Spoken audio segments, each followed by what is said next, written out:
Ever wondered what happens to your waste in a spaceship?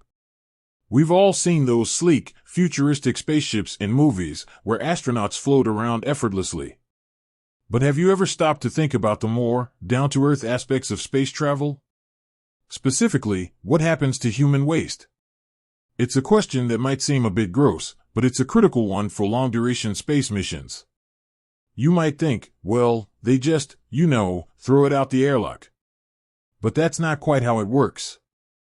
The problem with traditional toilets.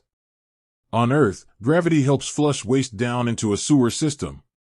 But in space, there's no gravity to pull things down. So, traditional toilets simply wouldn't work. The solution: space toilets. Space agencies have developed specialized toilets designed for zero-gravity environments. These toilets use a powerful vacuum system to suck waste away from the body and into a sealed container. What happens to the waste? Once the waste is collected, it's typically stored in a sealed tank. This tank is then pressurized and heated to sterilize the waste and kill any harmful bacteria. After sterilization, the waste can be stored for disposal on Earth. For shorter missions, the waste is stored and brought back to Earth for proper disposal.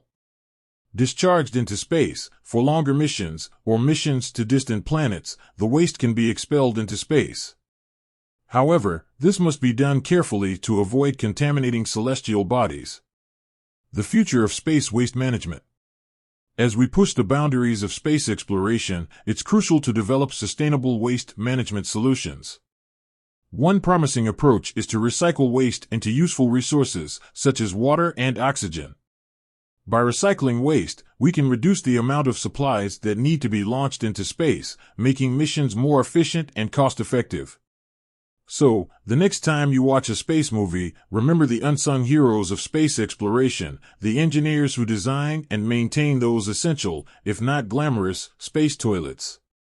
With that said, thanks for watching, and until next time.